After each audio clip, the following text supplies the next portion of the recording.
ఒక వ్యక్తికి 8 గంటల్లోనే రియలైజ్ అవుతుంది. ఇంకా మరణించే సమయం ఉందని చెప్పంగానే అతను భయపడి ఇతరుల గురించి ఆలోచన, చెడుగా ఆలోచించటం ఇవన్నీ పోయే స్థితి ప్రశాంతంగాను, హాయిగా ఉంటుంది. అప్పుడు గురువుగారు వచ్చి చెప్తున్నారు. నేను 50 ఇయర్స్ మాత్రమే నాకు జీవితం ఉందని తెలిసి రియలైజ్ అయ్యాను. 8 గంటల తర్వాత మరణాన్ని నువ్వు నమ్మావు. 50 ఏళ్ల తర్వాత వచ్చే మరణాన్ని నేను నమ్మాను. నేను మరణం వచ్చేలోపు నేను ఎంత ఆనందంగా ఉండాలి అని. నా మనసులో ఎవరి మీద ఏ కల్మషం లేదు, నటించడం లేదు అని గురువు చెప్తాడు. ఈ ఈ 8 అవర్స్‌లో నీవు ఏమన్నా నటించావా అని అడిగితే, ఒక్క అబద్ధం చెప్పావా? ఎవరి మీదన్నా చాడీలు చెప్పావా? వేరే వాళ్ళ గురించి ఆలోచించావా అంటే లేదని చెప్తాడు ఆ వ్యక్తి.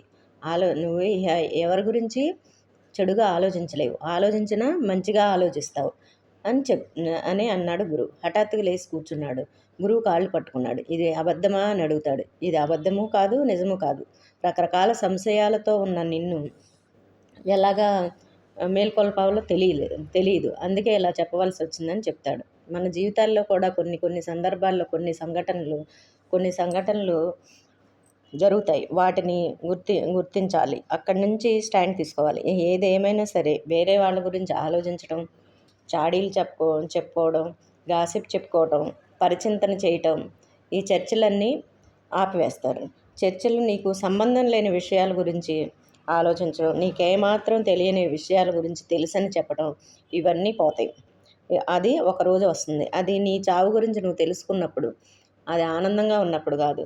కేవలం మరణ సమయం నీకు గుర్తొచ్చినప్పుడు మాత్రమే నీలో రియలైజేషన్ అవుతుంది.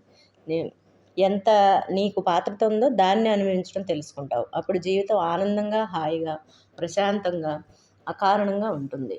నువ్వేదో చేసి ఆనందంగా ఉండటం కాదు. నువ్వేమి చేయకుండానే అకారణంగానే ఆనందంగా ఉండగలుగుతావు. వచ్చిపోయే విషయాల మీద నీ ఆనందం ఉండాలని చూడకు. ఏదన్నా రాని పోని నీ స్థితి చెదరనీయకుండా ఉండాలి.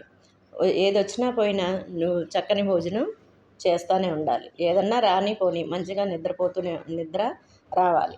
ఏదన్నా రాని పోని నిష్కామ కర్మ చేయాలి. ఎటువంటి ఫలితం ఆశించకుండా నీ కర్మ ఉండాలి.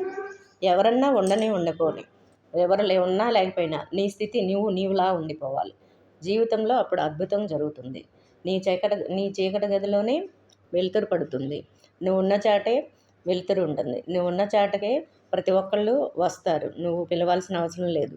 ఆ ప్రశాంతతని, నీ ఎగ్జిస్టెన్స్ని పొందటానికి ప్రతి ఒక్కళ్ళు, జంతువులు కూడా వచ్చి నీ దగ్గర చేరతాయి.